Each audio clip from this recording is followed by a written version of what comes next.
Minor technical difficulties. I hope everybody had a wonderful Thanksgiving and are gearing up for a great Christmas holiday. There's a lot going on at the APS right now. Going to give you a very brief update, probably about 10 minutes, and give you about 10, 11 slides. And the majority of the time, we want to leave it open for some dialogue. We want to hear from you as we're going into strategic planning. So let me open up the PowerPoint and share screen, and we'll go from there.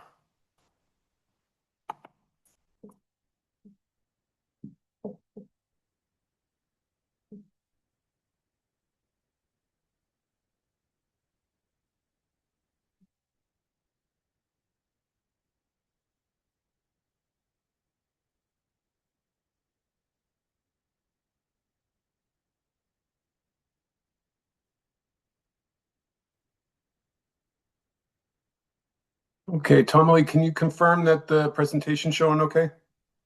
It it is, but it's not in the presenter mode. There you go. That's perfect. Wonderful. Okay. So again, welcome to the APS Town Hall. Today is December 11th, and start with a quick update on membership and revenue trends. So over the last 10 years, member attrition has been exceeding our acquisition rate by about 37%. It's a much longer trend than 10 years. It's been actually been going on for about 30 years, but I just use the last 10 years as a proxy.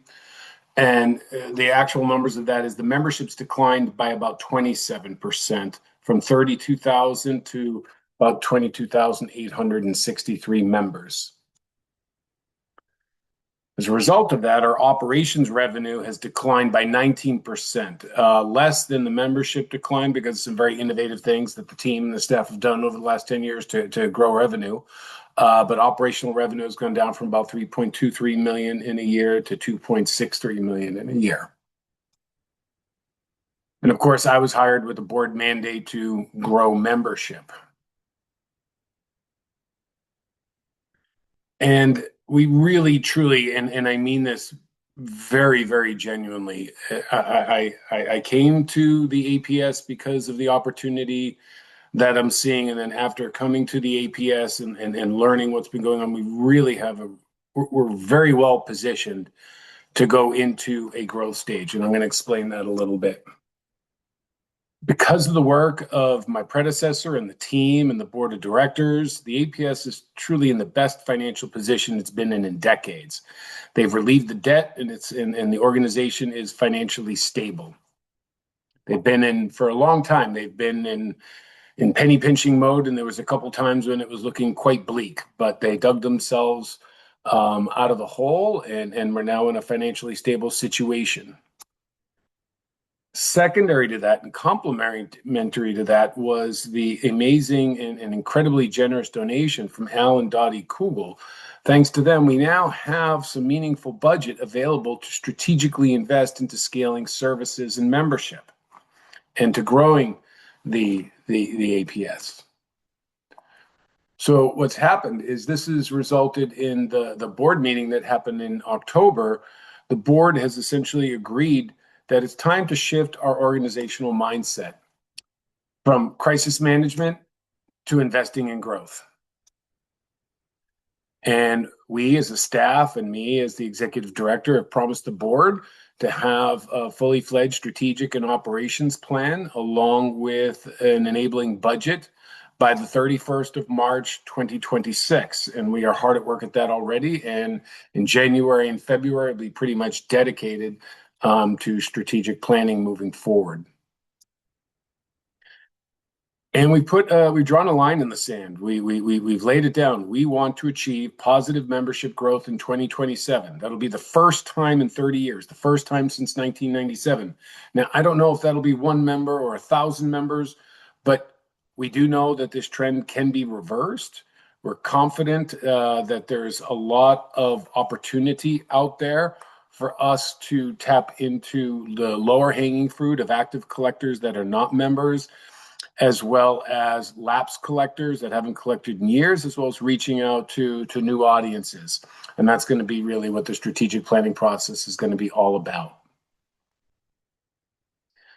So it's a very, as an initial step, an initial part of that over the last, in I think my second and third months, part of what I was working on with the team was coming up with mission and vision statements to guide us, to guide our planning and our decision making. We didn't really, we've got like a stated mission, but not a mission statement. And so I unveiled this for the first time at Chicago PEX a couple weeks ago, and Lynn's News recently covered it. But if you haven't heard yet, APS's new mission statement is to grow, nurture, and empower a thriving community of stamp and postal history collectors across all experience levels. And like any good mission statement, it's not a list of tasks, it's not a list of things we do. We've been asked by people, how come it doesn't mention education? Or how come it doesn't mention your nonprofit status? Or how come it doesn't mention expertising? Those are all the things that the APS does to grow, nurture, and empower a thriving community. And there's many, many more things to that. A good mission statement is our reason for being. And after several sessions with the staff and a survey went out with options to the board members and all the staff, this was what was selected as the mission statement that best reflects the APS's purpose, our reason for being. And then our vision statement. A vision statement is really about a desired state of being, an optimal state of being, where we want to be. And our vision statement is to be the most trusted, innovative, and valued philatelic organization in the world. And in both cases, each of these words, every word matters. And because mission statements and vision statements should be very short, they should be memorable.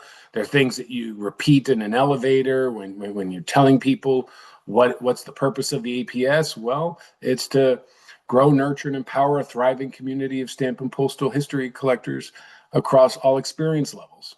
Easy to remember, people understand what we do.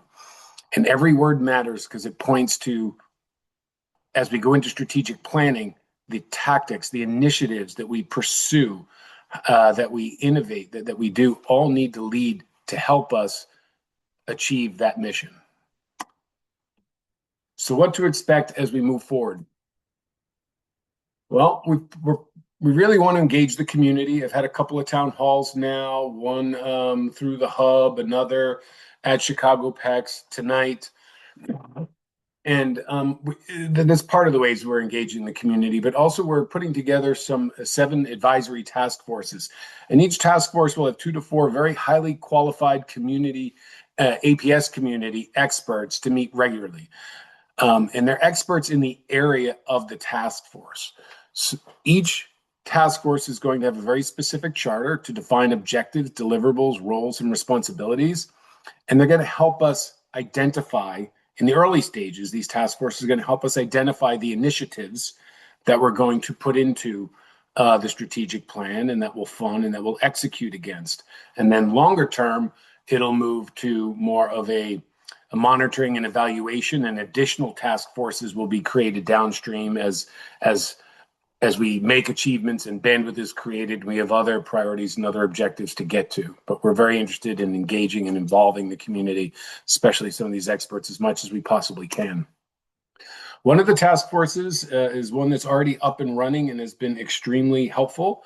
It is the Technology and Innovation Task Force, and this task force is largely devoted to help us solve a lot of technology problems. The APS has got a lot of extremely old systems that aren't well connected. They don't talk to each other.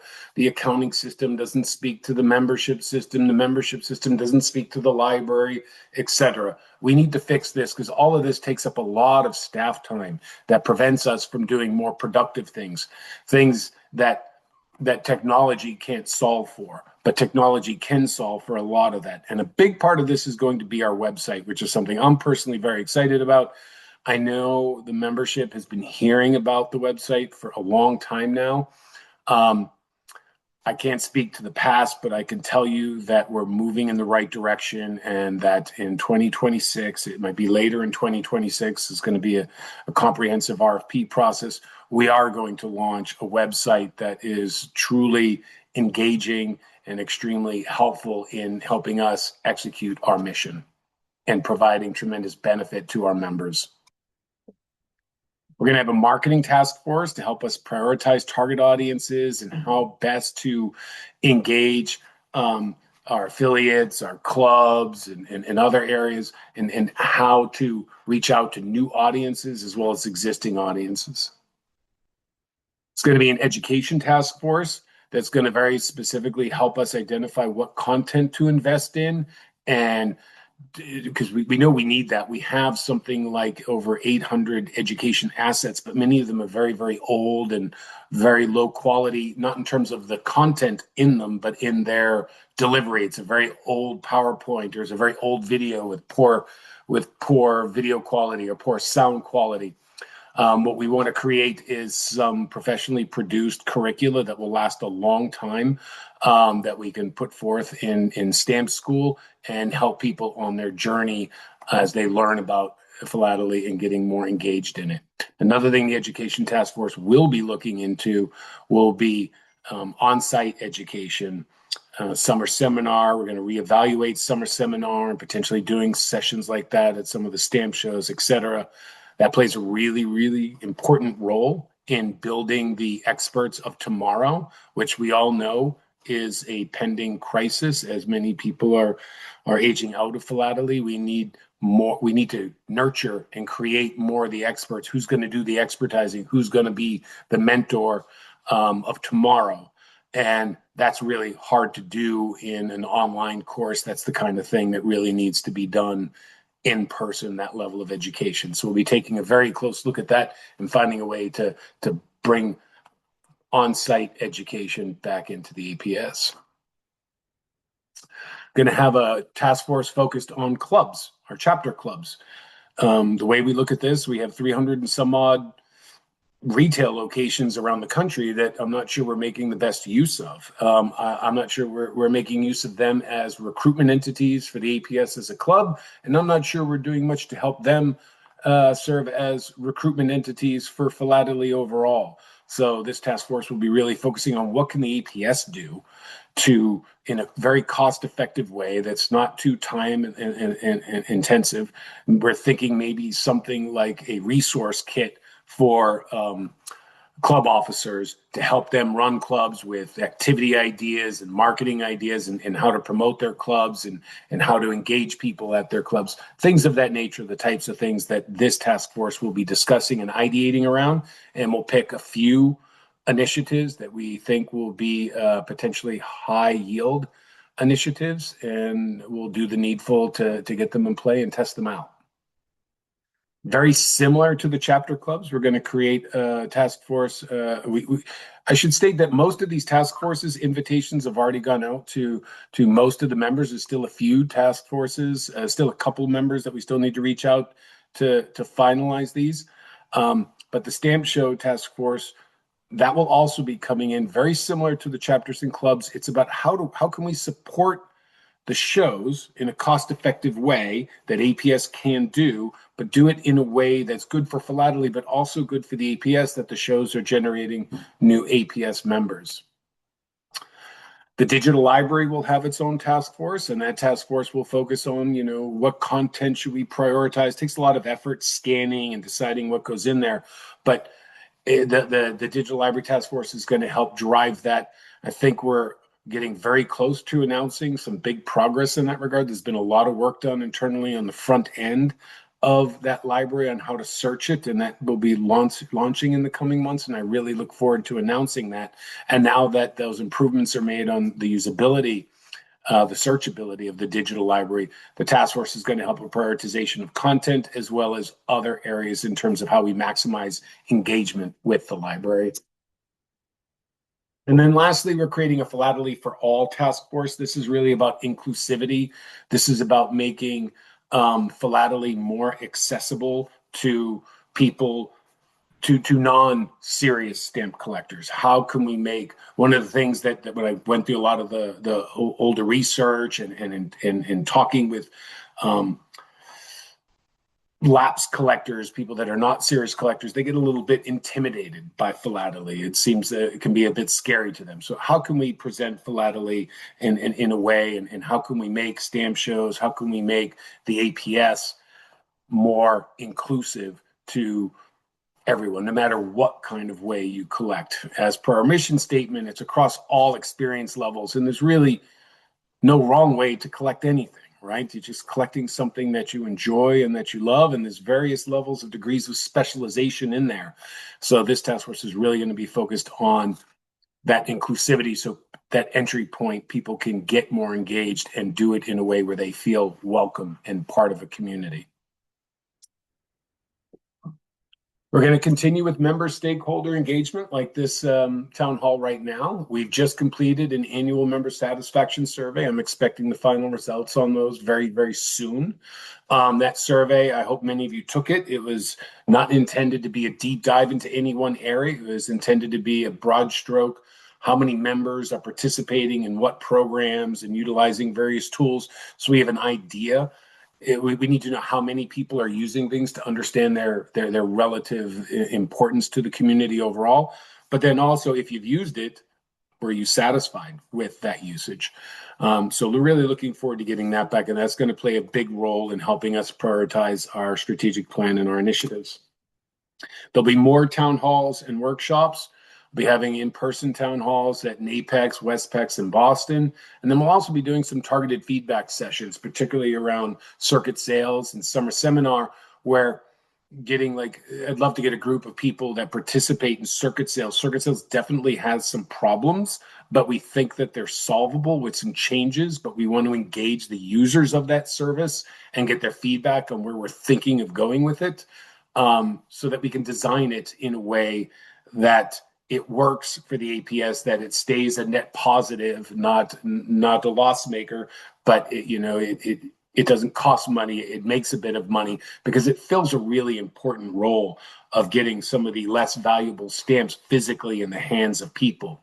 And so we want to work with some specific communities to help us, specific users of specific services, to help us ground truth and fine tune some potential ways to do things a little bit differently that will make it more efficient and more sustainable.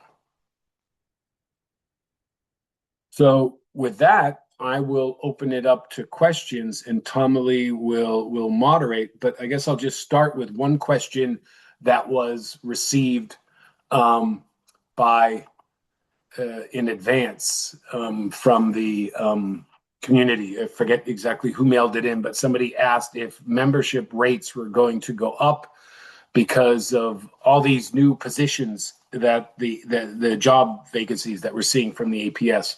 So I want to point out to people that there's not really a lot of new positions. The board did approve 2 new senior level positions, but we've only advertised for one. The second one, we're not going to advertise that until after the strategic plan is approved in March.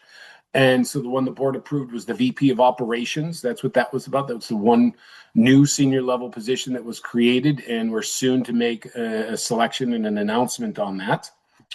The rest of the positions, the Director of Technology and Innovation and the CFO, that if you've seen those positions, those are people that have moved on to other opportunities. And it's really quite an exciting time because we have a new Director of Technology and Innovation on board, and we have a new CFO, new thinking, new energy. We're really building a can-do team that's really, and I think one of the things that's really uniting where we're going with the team building here is going to be the technology and how we integrate our systems and our programs, not just technologically, but also in strategically. How do we integrate them? So with that, I will open it up And to. we have a question from Jerry. Jerry, I'm gonna give you special privileges to speak up. Unmute. There we go. There you go. Quick Hey, Jerry. question. I was actually trying to type it into the chat, and the chat is disabled. Yeah, well, I So, can fix that. enable the chat so folks can ask questions. Quick questions. Again, I was actually able to attend this session in Chicago, and I've been stewing on it ever since. Some of the great things, and honestly, I am 100% behind all the initiatives, and I think we are moving in a fantastic direction. 2 things that kind of popped into my head that are definitely future plan kind of things to down the road a bit, but I hope that they are in a thought process in some way, shape, or form.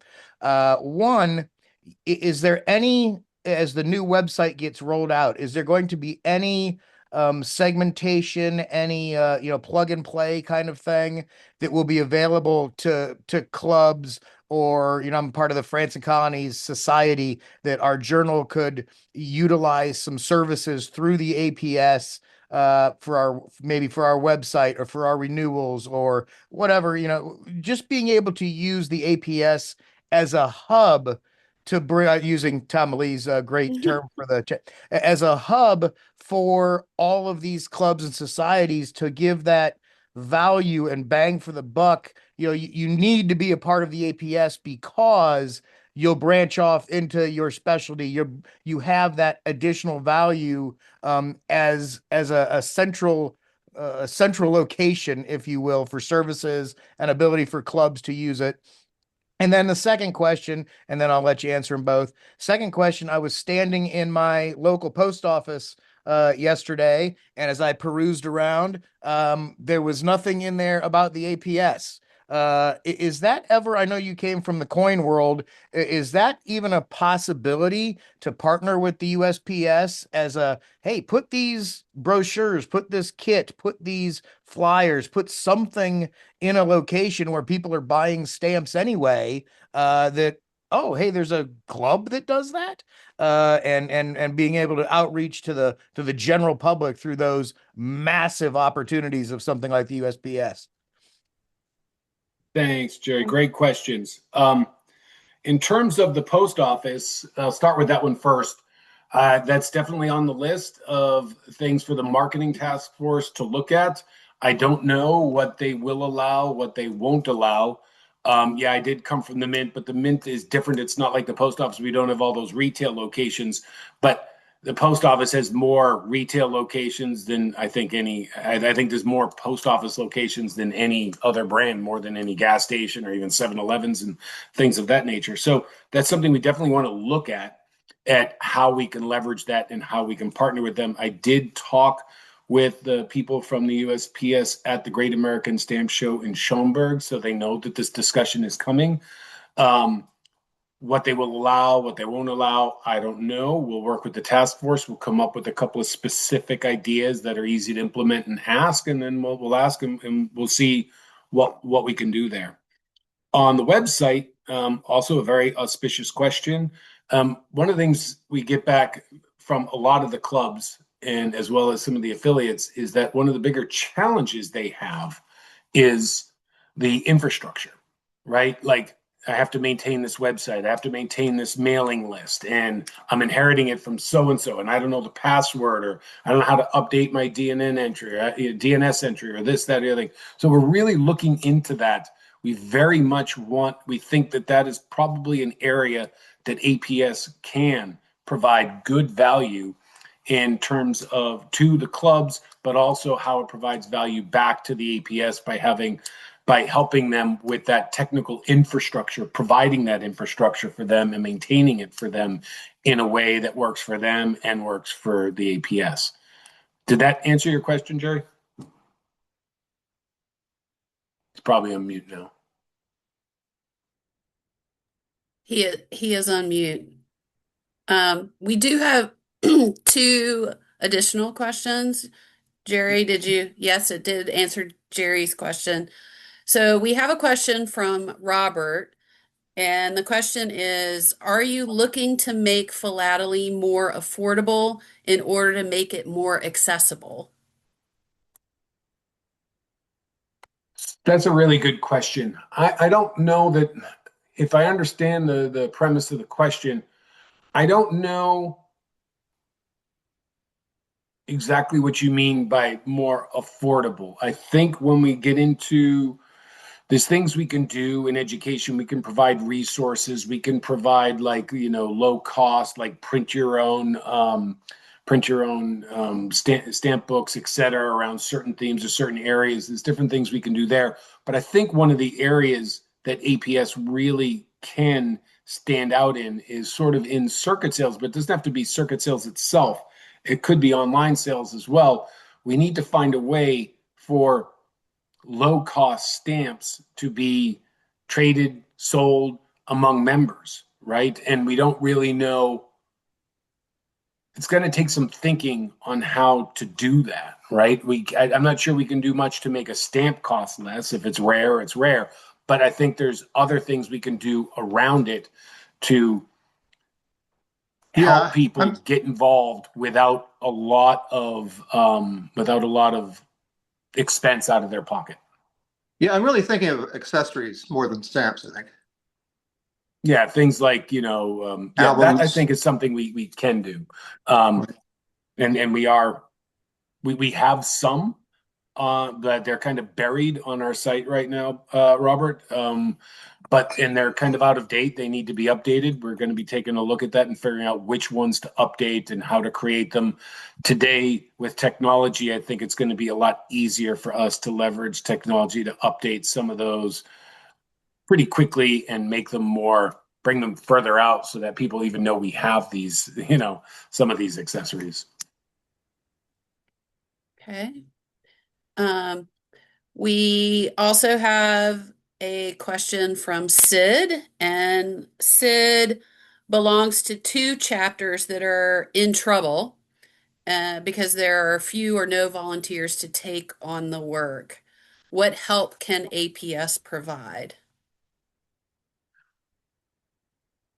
That's a really good question. And right now, I mean, I hope that this resource kit that we're looking to create is the type of thing that makes it easier for a volunteer to step in. Um, we obviously can't manage clubs on behalf of the clubs and run them on behalf of the clubs, but we can do things, and that's the intent of the club's task force, is to find ways to make it easier for the administrators of those clubs to do the part of administrating the clubs that they enjoy, and not get stuck with all the administrative back end technology support, etc. So we're hoping that makes it easier for them to find the volunteers, because it might be a little bit less work and a little bit simpler to have activity guides, things like that. So you don't need to be an expert at figuring out programming, things to do at your club meetings. We hope to be able to provide guidance and tools to assist in that regard. So I think where we're going to be focused is in how we make club administration and running a club easier for club managers, and then with the intent that would hopefully make it easier for clubs to find successors to take over for the people currently running them. Yeah. We have another popular question from Frederick. And Frederick says, we currently have an effective program for recruiting, training, and certifying judges to support exhibiting. Is there thinking about developing a similar program for recruiting and training experts? I've not. This is a good point, Frederick. I don't know, but that's a really good point. I've taken a note, and that's something I'm gonna make sure I talk with Ken Martin and some of the other people on the team about, because I have heard a lot of positive feedback about the training for judges, and yeah, that's probably a good model to take a look at in terms of creating the experts of tomorrow. So I appreciate the idea. Thank you very much. We'll follow up on that. So this, I believe, is from Shane. Any thoughts on direct marketing to people who have an interest in stamps after they have made comments on social media sites? Very much interest. If anybody that knows my background, I used to own a digital advertising agency in East Africa for 8 years.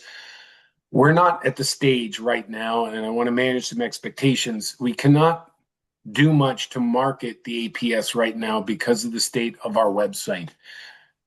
It's hard to do marketing because when you do marketing, it takes a lot of effort to get somebody to create the awareness and to get the engagement and to get the click where somebody comes through and they come to visit you. When that happens, you only get one chance to make that impression with them. You have to have a site that's going to engage them and make it very easy for them to see the value of the organization and to explore and to engage. We're not there yet. But when we are there, when we launch the website, I really look forward to being able to do some digital marketing to target, because I can tell you there's a lot of, nobody knows exactly how many active stamp collectors there are out there. That number is not known. But we know that it's a lot more than APS members. And I think when we get our value, when we get the strategic plan together, we get our value proposition where we can explain it very quickly and very easily, and we have a website that people are clicking through to, and they see the value, the communication is there, they understand the wonderful community that they're going to be joining. That's when we'll start to do that sorts of stuff. And I really, really look forward to getting to that point. So, Bob asked if we follow Wayne Youngblood. He had a recent blog post that's all about having fun with stamp collecting. I do. I know many people at APS follow Wayne Youngblood, and so do I. And I had the pleasure of meeting him at Chicago PAX, which was great. But yes, there was some good content in there and some good thinking. Do we have other questions? Keep them coming, guys. It's only 7:30. We got till 8, and it doesn't even have to be a question. Share thoughts, share ideas. This is part of us. We really want to hear from the membership so that we can take APS. We're really entering a true transformation. It's a digital transformation, but there's also a cultural transformation that's going on in the organization. There's a lot of change that's happening, and we want to do it with as much input as we possibly can. Okay, we have praise from Majid. Majid says, I was going to drop my APS membership for 2026, but your presentation made me convinced to renew for this year and give APS one more year. Wonderful. I really appreciate that. Yay. Ever other questions?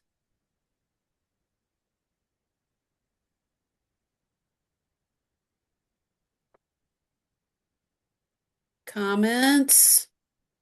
Oh, here we go. Oh, their question is anybody going to Dubai in 2026?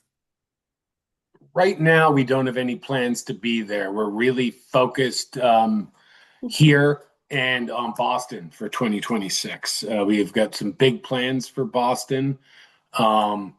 And I'll break the news here. I don't think it's out there yet, but we will be having one of the things we're working on is our fundraising soiree, which will be at the Boston Museum of Fine Arts in 2026. So it's going to be a wonderful experience. And we're really going to use Boston. There's going to be a lot of different people there. And the way my understanding of how the Boston committee is going to be marketing the event is going to be a lot of local marketing. We're hoping there's going to be a lot of non-APS members, super avid stamp collectors. And so our presence there is really going to be about being a membership drive and trying to capture some of those people and introduce them to the APS. So a couple of just quick questions. The soiree in Boston is on Tuesday evening, correct, Kirk? Yeah, I don't know the exact date, but it's that after the opening weekend. It's the the following 20 Tuesday. evening of the 26th, I believe. And then, yes, there will be a transcript and recording of this webinar that we will share. And one of the questions from Brian is, any movement on a gas ANA joint meeting in the future? Could be a week-long co-meeting. Not yet. As you know, as many of you know, I come from the Mint. I know a lot of people at the ANA and haven't reached out with that discussion yet because we're not there yet as an organization. We're committed already for New Mexico for 2027 gas. There's already been signed contracts and that. So we're leaving that a little bit downstream. I'm trying to understand. My understanding is when we did have a joint show with the ANA, that it actually was, if unless I'm misunderstanding this and correct me if I'm wrong, I don't think that was intentional. I think we just happened to end up at the same place. But there was a lot of positive feedback from both coin and from stamp collectors because there's a lot of overlap between the two. I mean, it makes a lot of sense. Both sides have got that collector bug, right? So that is discussions that we will have with A&A, and if it makes sense to them and to us, then that's definitely something we'll want to pursue. There could be a lot of economies of scale gained by doing that. We're going to go take a step back a little bit and go back to the website. Andy asked if we have a timeline for developing the website. Not yet. Right now, I can tell you that it'll be in 2026, probably in the latter part of 2026, because we're going to do this right. We just hired the new director of technology and innovation. She started, a week and a half ago, Tomalee, I think. Yeah. She's hit the ground running. She's doing really, really well. And we're working with the task force. It's a much bigger, it's not just a website. There's a lot going on. There's the whole circuit sales process, the internet sales process, the membership. There's a lot of technology that needs to be connected into the website. So what we hope to do, the plan is to get the RFP out the door by the end of January, and then we'll get the bids, and that will determine how long it takes to develop it. However, we're not just going to wait till then. We are going to be doing some minimal amount of work. As you're seeing, if you're following our website, you've seen some updates to the homepage and a few other things. It hasn't been much because we haven't had anybody with that skill set on board. We now do. We're going to be focusing more on the new website because the existing website's on a platform that's very, very limiting. And I do not want to invest too much time and energy on something that we're going to be replacing anyways. But we are going, so there won't be a lot of new functionality on the current website, but you'll see a continual trickle of pages being updated with better content, more up-to-date content, better visual appeal, some reorganization of some of the content, so that it has a better navigation. But the real thing is going to happen when we relaunch a new website with a lot of new functionality intended to enable engagement of members with the APS and of members with each other. Great. We have a question from Steve and about will the translation service be coming back? And also a comment, Steve would like to see more organized study groups. I'm not aware that the translation translation service has gone. I think the person who's leading that group has left it, but I think mostly it's people are now using Google to do the translation for much of this. But I could be wrong. It's not something I haven't heard anything about the translation service in the 4 months I've been on board not being active. But I'll check with Ken because I know that that's under his purview. So we'll look and we'll find out. So another question that has come up about have you visited any club meetings and are you planning to visit more club meetings with our more than 300 APS clubs? I would absolutely love to. I know that in early January, I'll be attending virtually a collectors club in New York, a few other clubs. I'm not going to be on the road as much in my first, until I need to be really internally focused right now in order to get this plan together and get it executed. But I am spending as much time with that I can out in the community trying to meet members. There'll be a lot more of that downstream after we get the strategic plan launched and the staff has the budget and everything's and they're working to execute their pieces of that plan. That's going to free me up a lot to spend more time out in the community. So for now, it's been very few. I know that one of the clubs I definitely want to attend that I have no excuse not to attend is the one that meets at the APS building, our local club. And so I really need to make that happen sometime very soon. So one of the questions that come up, is there a spot where members can funnel new ideas to APS for the members of the task forces to share for member input in the task force? Not yet. What we'll be doing, the task forces, a couple of task forces are meeting now. The rest are going to start meeting in very early January, and they'll start meeting every 2 weeks. We will be announcing who's on these task forces. And I think that's probably a good idea. Each task force is going to have a staff member to staff that task force. So I think that's probably a good idea, and I think that's something we can set up is a form for each of the task forces so people can get ideas in front of the task force to consider. That's a very good idea. Let me take a moment to write that down.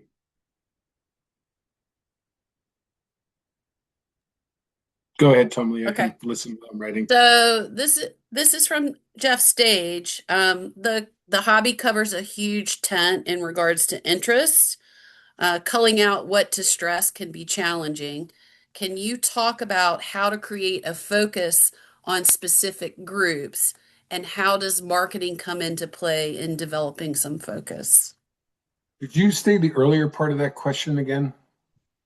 So can you talk about how to create a focus on specific groups given the broadness of philately? I'm assuming that means like how to create a focus on first day covers versus thematic collecting or this type of collecting or that type of collecting. I don't know. I can't speak to that yet. I'm new to philately, but that's really one of the things we'll be looking at with the task force. But I think our larger objective in the near term is not going to be necessarily to focus people in each of those areas. It's to have a broader reach message to a larger group of audience, and then bring them into a system, a website that can funnel them to the experts in those areas. We'd like to be able to get people to very quickly our marketing to generate interest in philately and the APS as a community and as a society, as a group of like-minded people. And then the website should do its job to funnel people along particular interests, such as first day covers or whatever that interest might be. Okay, I'm gonna flip around a little bit because I think this question is really important. Do you have any comments regarding the future of Apex? Um, I know that it's something as we grow our internet sales, it's a service that we can grow, but I think we've got to work on right now. Our focus on Apex is really going to be turning it around. It's the technology. That program is currently administered on 25-year-old custom bespoke developed technology that's written in a language that almost nobody supports. So our current focus is going to be to rebuild the software that allows us to administer that program so we can do it much more effectively and easily without as much paperwork and hand stuff. And then we'll focus on growing it. And I think growing that service is going to tie nicely into internet sales and providing a venue for members to do that, to sell stamps to each other. Jerry has a question about the hub, which I think I can probably field if that's okay with you. Has the hub Absolutely. continued to gain traction and moderators? Do you have to be an APS member to be a part of the hub? And if not, should we open it to the public? So we have continued to gain some traction. We've added more groups to the hub. We've put the push to gain new members in that online community a little bit on pause while we get some of these other kind of foundational technology pieces in order. You do not have to be an APS member to join right now. The plan is to have member gaining in the future. We're just not there yet until we get that tech stack really in order. Kirk, do you want to add anything else? No, it's just as far as member gating goes, that's something that we just really need to take a look at.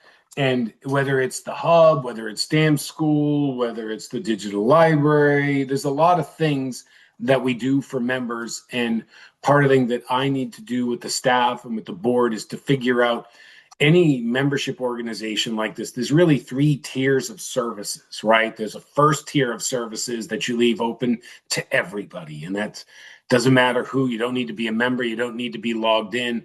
And that creates your pipeline of prospects because people can engage at that level. Then you have your next level. These are services that only members get, and you have to be a member to get those things. And then you have your third level, your highest level, which is a level of service of something that's just so specialized and so time intensive that we have to charge for it. And in that sort of situation, everybody would have to pay for that type of a service, such as expertising, but you get discounts if you're a member. And part of the strategic planning process we're going to be entering is figuring out what the right things are to keep in each of those 3 tiers so that we have the pipeline, the value to members, and then the added value. Watch out. My favorite question has come up. And that is, it's from Harry. Thanks, Harry. Is anyone looking at AI and the help it might give to this restructure? Yes. AI is kind of tricky, especially in an organization like the APS, where you have a lot of very committed, academically driven staff. There's concerns about AI, but there's so much opportunity there, particularly in the terms of content creation and all this. We've already invested. We now have our commercial ChatGPT account, which allows us to work in a way where we're not feeding the algorithm. It's private. The data we put into it is there. There's a lot we can do technologically, just things like marrying databases together very quickly and efficiently without having to write all sorts of fancy Excel code, and stuff you can do creatively in terms of content development.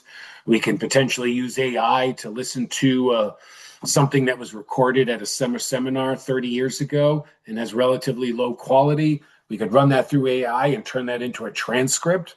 These are the things we're looking at. And then with that transcript, you can go the next level and maybe recreate that content with a more modern delivery mechanism. But the content that was done 30 years ago is still really good. So we're looking into a lot of these things over the coming years, but there hasn't been any use of AI at the organization until very recently. So we can't just dive in head first. We have to be careful because there's challenges that go with AI, and we need to be careful about those challenges. There's some things that we just really need to be careful about, but very excited to grow in that area. So this is another fun question related to some things we've talked about already, and that is, will there be an effort to explore more joint shows with other types of groups, such as ephemera or militaria? I don't know the answer to that. I do know that that's the type of thing that we'll be talking about with the show's task force. I can say this, though. When I look at shows, I guess coming from the outside, when I look at stamp shows, well, I guess I don't know if anybody's been to like a rock and gem show. If you go in the Southwest, in Arizona, New Mexico, Southern California, they have these rock and gem shows, and they're huge events, and they're charging, like $30 family admission. It's an entertainment event. People come to them to be entertained. They bring their kids. Who doesn't like a cool geode and things like that? The structure is there where they can do that. I think we need to look at some of these other shows and how they are engaging the non-experts, right? And how they're making it a bit more of entertainment, making it a bit more welcoming for that. And I think that's definitely one of the things that the Stamp Show Committee really needs to look at is how do we evolve stamp shows in a way that's good so that we can bring new people in and they can feel, we have the things going on there that engage somebody with limited philatelic knowledge. So I don't know if that fully answered the question, but like I said, that's something that that task force will be looking into. So Frederick is curious about Albuquerque, if there are any teasers or new and exciting things that APS is thinking about for gas 2027 in Albuquerque. Not yet, to be honest, Frederick. Right now, I feel very fortunate that I got hired at a time when we don't have a Great American Stamp Show to put on in 2026 because it frees up some key staff time that I need to do the strategic planning. So we have a little bit of time with Albuquerque, which is good. Um, there's nothing to tease out yet, other than I can say that one of our objectives, I think, I don't want to commit to it until the task force aligns to it, but I think one of the objectives of this task force is going to be it's sort of the right proper use of APS. It's not just about getting other stamp shows to be more welcoming. I hope that we can use Albuquerque as a test case to test some things out, to pilot some things beyond the traditional stamp show to try and get in some new people. What those might be, I don't know yet. It's a bit of a ways off. But I think that is an appropriate use of APS's time. It's our show. We should, if we're saying this is important, I think we need to lead the way and pilot some things and show we can get proof of concept, or at least that's what I hope we can get. So we have a nice comment from Majid, and Majid's comment is there's a lot of discussion about adding new members, but it seems that not losing members is a key step before thinking about new members. The way to keep existing members is to excel at what APS does, cultivating a culture of excellence, and hope that takes a high position on the APS agenda. Completely agreed. I think one of the challenges that we as an organization, as we go into strategic planning, that we're going to be facing, you're not going to see a lot. You might see some new initiatives, but a lot of them might be older ideas like Stamp School and or the hub or the digital library.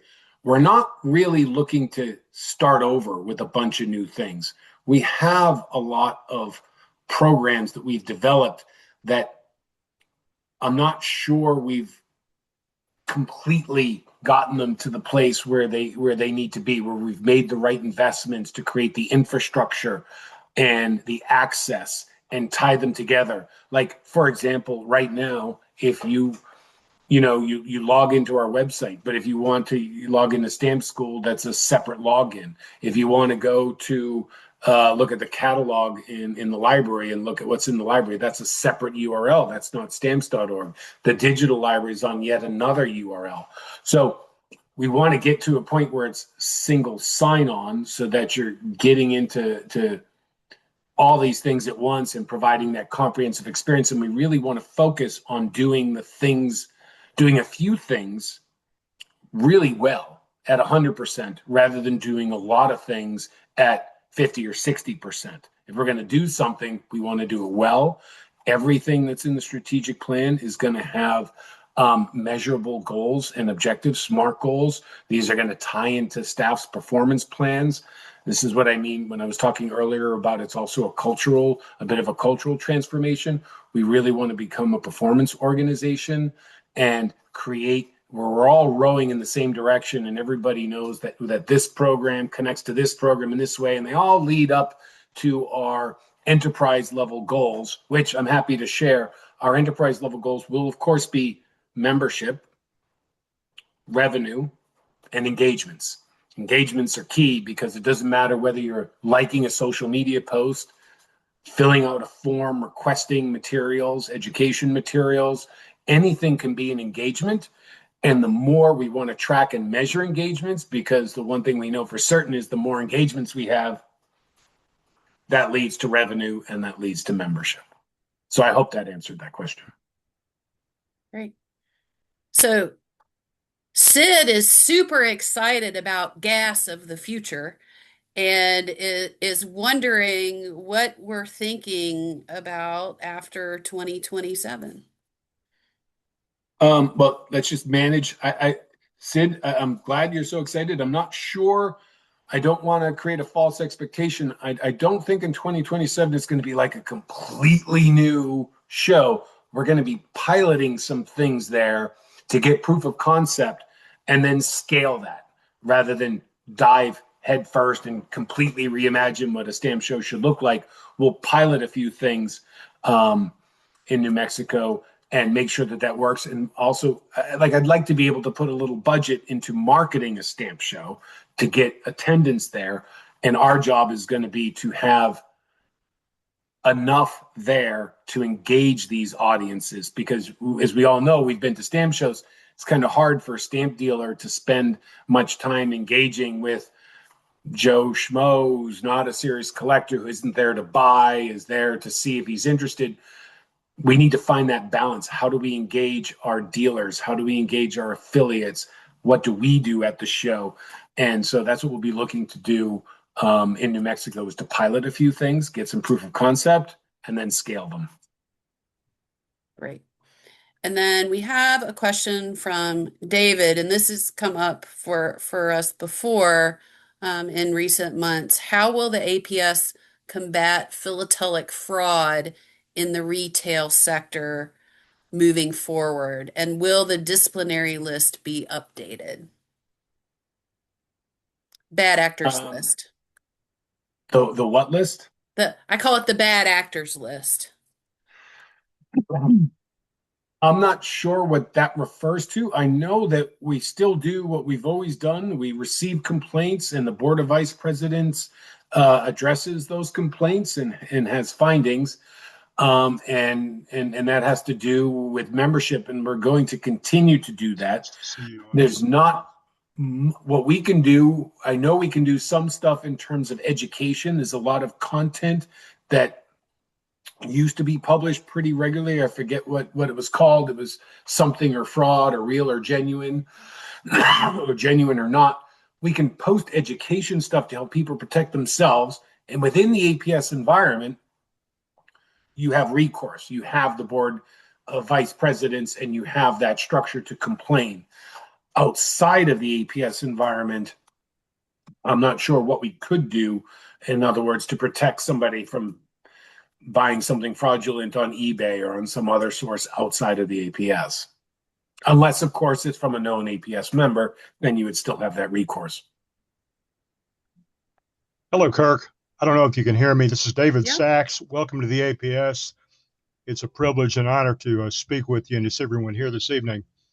There have been, a number of improprieties in the hobby throughout the years. I myself had filed a disciplinary complaint some years ago with the board of directors back in the 1990s, actually, and I issued some pretty stiff reprimands to include deceptive business practices among dealers. Of course, you may be familiar with the bid rigging and things that have occurred in the past with a number of dealers who've been prosecuted and some sent to prison as a result of it.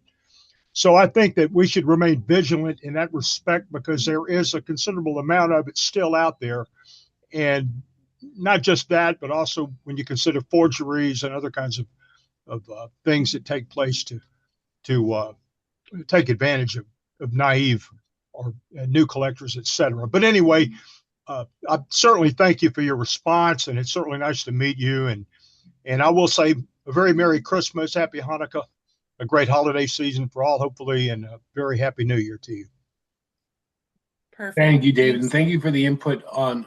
I understand the concern, and we haven't engaged the board of vice presidents yet, but I do think there's some conversations we need to have there on how we promote that service and how we manage it and how what exactly that role, how we protect our members, particularly from known bad actors and what can be done there. And if there's more that we can do within the APS environment, we will gladly do it. So just one more quick comment from Bob. Bob suggests that if there are show enhancement ideas, then maybe those could be tested out at NAPEX or WestPEX or PIPEX or Chicago PEX ahead of GAS 2027. Do some mini pilots, maybe. Totally agree. When I said that we'll be piloting in New Mexico because it's our show, that didn't mean that we wouldn't be trying some things with the other shows. That'll ultimately be up to those show coordinators and for us having ideas that we're ready to pilot at these WSP events. So yes, absolutely. If we're ready to go sooner and we have an idea that's ready to execute and the show coordinators are willing to do so, we will gladly do so. Great. So we are 1 minute over time. Any final comments from you, Kirk, to wrap us up? No, just a thank you. I think we had a pretty good turnout. There was a lot of registrants. I really appreciate everybody's time joining. Appreciate your support of the APS, and I really look forward to having an approved strategic plan by March 31st. Obviously, the board needs to see it first, but it's something that when it's done and it's ready to go, we will make we'll be very transparent with and put it out there for members to see, because we're really going to be looking for our members, not just the task forces. Once we have this plan, I really hope it's something that helps channel. There's so much energy, so much willingness to contribute, willingness to volunteer, willingness to do these things. We need to focus and channel that in a common direction. And I'm really looking forward to getting to that point. Great. So thank you all. And I wish you all a wonderful holiday season and a very happy new year. Thanks, everyone. Have a great night. Bye-bye. Bye now.